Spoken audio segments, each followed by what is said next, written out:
Fala aí, galera do sétimo ano, sejam todos muito bem-vindos a mais uma aula de história. E na aula de hoje nós vamos falar sobre o capítulo 25 e 26, que falam aí sobre a União Ibérica e sobre a interiorização do Brasil, beleza? Então, peço a vocês aí que deixem um like e vamos ao nosso conteúdo para nós não fazermos um vídeo aí muito longo, né? Vamos lá. Falando aí sobre a União Ibérica, tá? Que é importante é importante falar aqui para vocês que a União Ibérica teve início quando Dom Sebastião, que ainda menor de idade, assumiu o trono português, porque devido aí ser deixado pelo seu avô o trono português, ele assumiu e ele entrou numa guerra contra os muçulmanos lá no Marrocos, onde ele não voltou, né? E por ele não ter deixado nenhum herdeiro, né, o trono português ficou aí na mão de Filipe II, que era o seu primo, né, era rei da Espanha. Então nós temos o que nós chamamos de União Ibérica, devido à união dessas duas coroas, tá?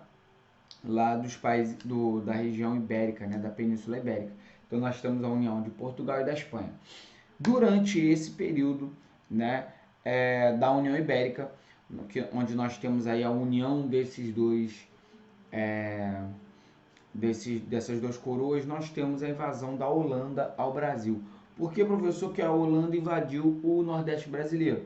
Porque a Holanda ela era inimiga da Espanha, né, devido à guerra de independência da Holanda, né, dos Países Baixos ali. A Holanda ela se tornou independente, se tornou aí a República da Holanda, tá? E a invasão holandesa faz parte aí de um projeto da Holanda, dos Países Baixos, né, de ocupar e administrar o Nordeste brasileiro, por intermédio aí da Companhia Holandesa das Índias Orientais. A colonização holandesa no Brasil, né, ela tinha aí como grande interesse o açúcar brasileiro, não só porque eles dominavam o comércio do produto na Europa, mas também porque havia muito capital holandês investido aí nos engenhos brasileiros. Haja vista que nós já estudamos sobre isso e nós já falamos que a Holanda ela fez aí até ver aqui, ela fez um acordo, né, com os brasileiros, com Portugal, onde ela transportava e comercializava esses produtos lá na Europa, tá? Os comerciantes aí do Flandres, né, dessa região, eram antigos parceiros comerciais dos portugueses, beleza? Como possuíam aí uma importante frota comercial, muito capital e controle sobre boa parte das rotas comerciais e terrestres aí dos flamingos, né, como eram conhecidos os holandeses, frequentemente aí comercializavam mercadorias com os portugueses, exploravam também as rotas do açúcar. Então os holandeses eles tinham controle da rota do açúcar na Europa.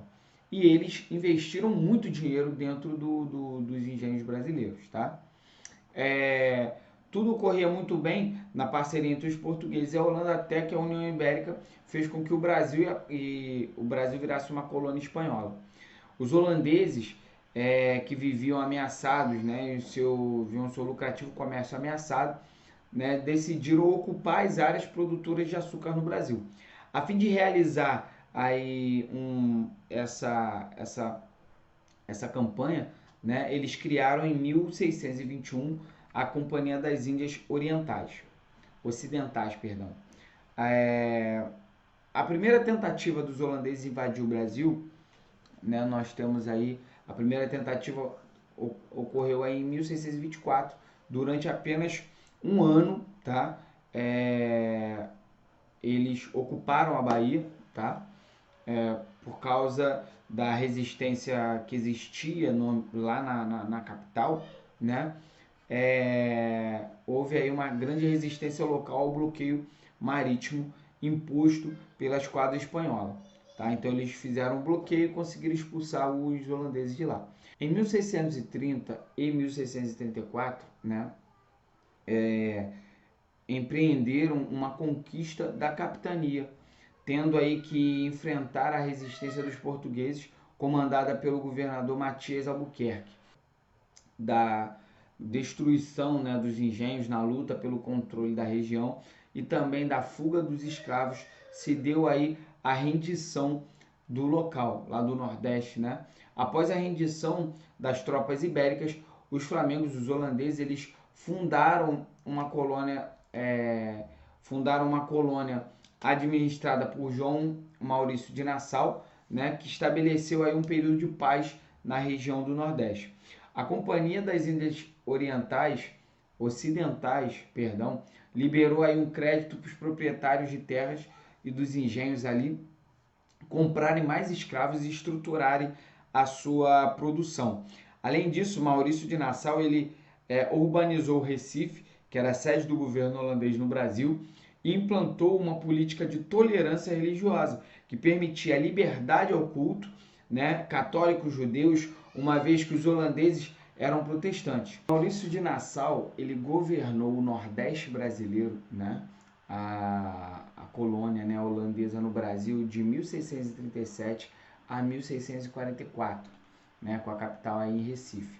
Depois de consolidar o seu domínio, né, em Pernambuco, os holandeses expandiram-se para o Maranhão e também para o Sergipe. Tá?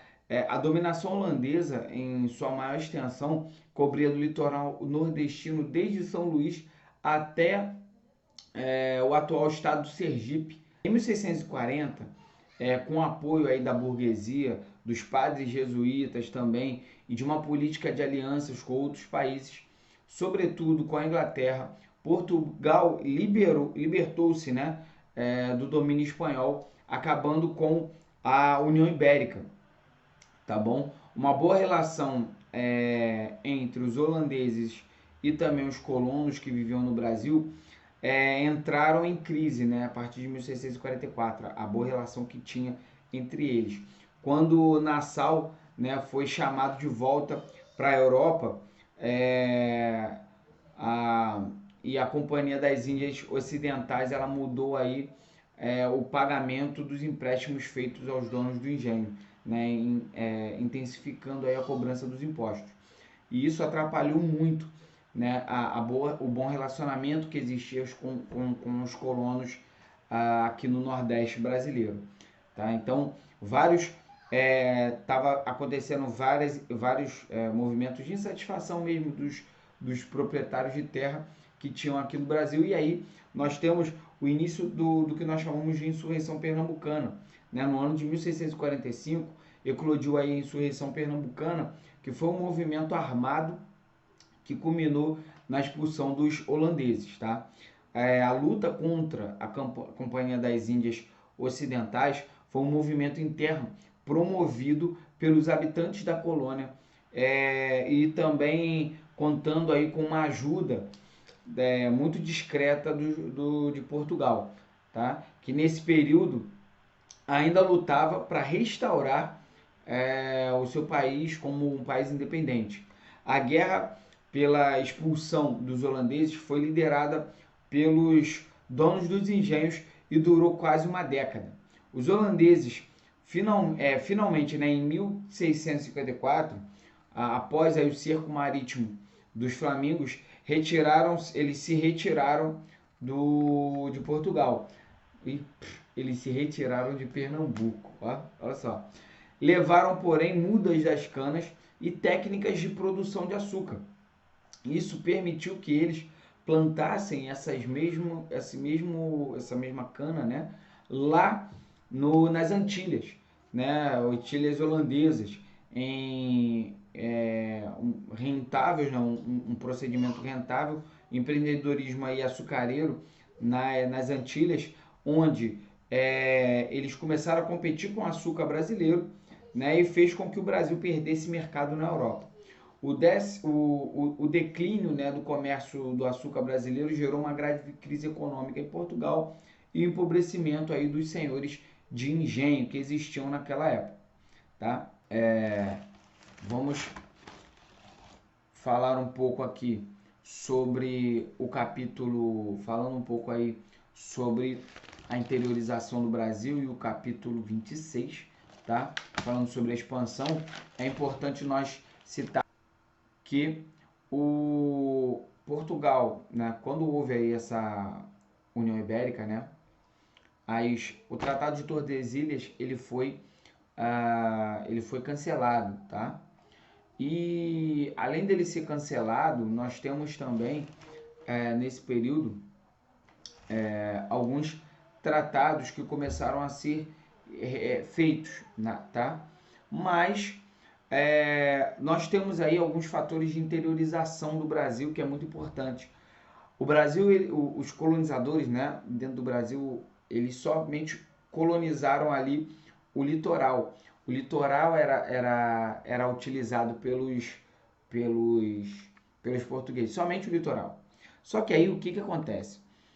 Nós temos aí alguns bandeirantes, né, ou as entradas e bandeiras, né, que eram pessoas que entravam para o interior do Brasil por diversos motivos, né? Eles carregavam bandeiras, enfim, mas eles tinham vários objetivos. Um era a caça de índios, né? Por exemplo, eles caçavam índios para vender aí para os fazendeiros, porque o índio era mais barato, né? Você tem também as bandeiras do sertanismo, né, que desbravavam o interior do Brasil também, as florestas. Nós temos também a busca por ouro e prospecção, que eram outras bandeiras, né, que utilizavam aí, eles buscavam essa interiorização do Brasil justamente em busca de ouro, até porque quando acabou a União Ibérica, Portugal precisava se reorganizar financeiramente.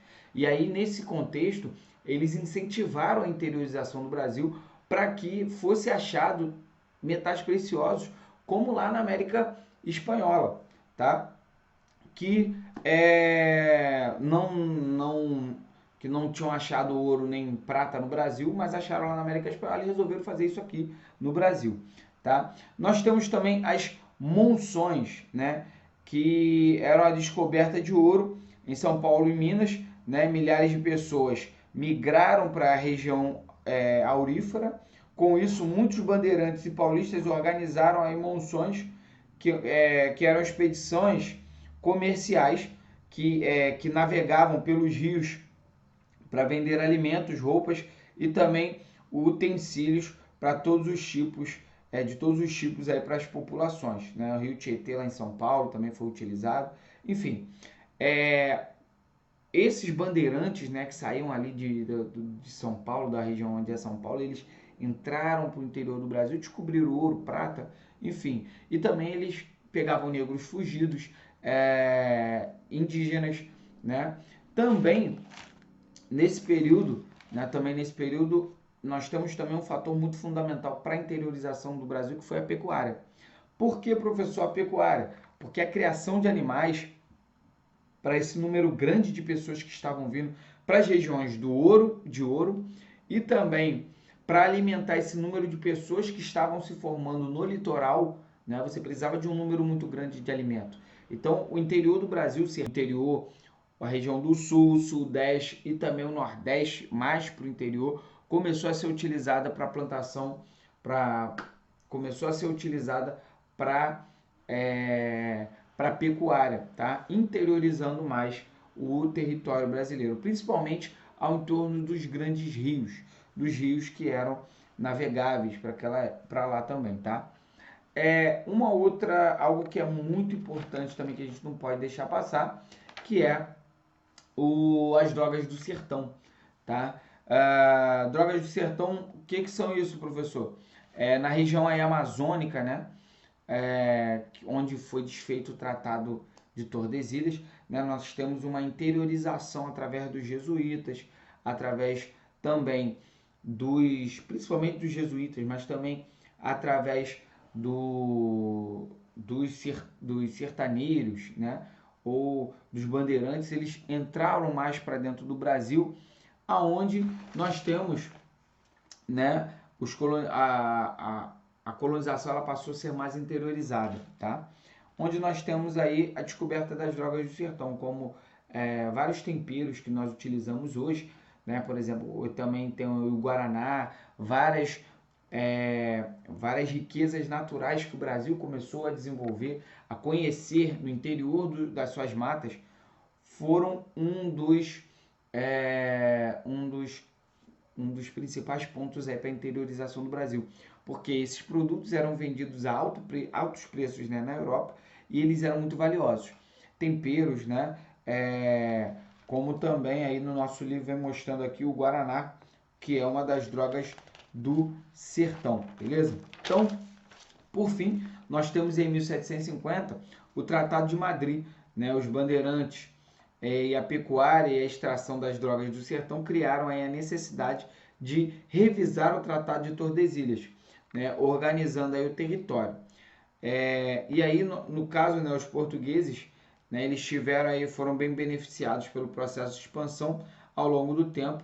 Esse tratado ele possibilitou o aumento do território brasileiro, que atingiu praticamente os contornos atuais. Então, houve um acordo entre o Tratado de Madrid, um acordo entre Portugal e Espanha, que restabelecia o tratado de divisão dos dois territórios, onde já estava estabelecido, né, onde já havia estabelecimento aí de colônias brasileiras, né, de vilas, enfim, onde os brasileiros já tinham ido, essa passaria a ser um território brasileiro, tá? Então, brasileiro não, um território português, né? Porque na época ainda éramos colônia. Então, basicamente é isso, falando aí um pouco sobre a interiorização do Brasil, tá bom? Galera, peço a vocês que deem um like, qualquer dúvida deixem nos comentários, tá bom? Façam as atividades propostas e até a próxima aula. Valeu, um abraço!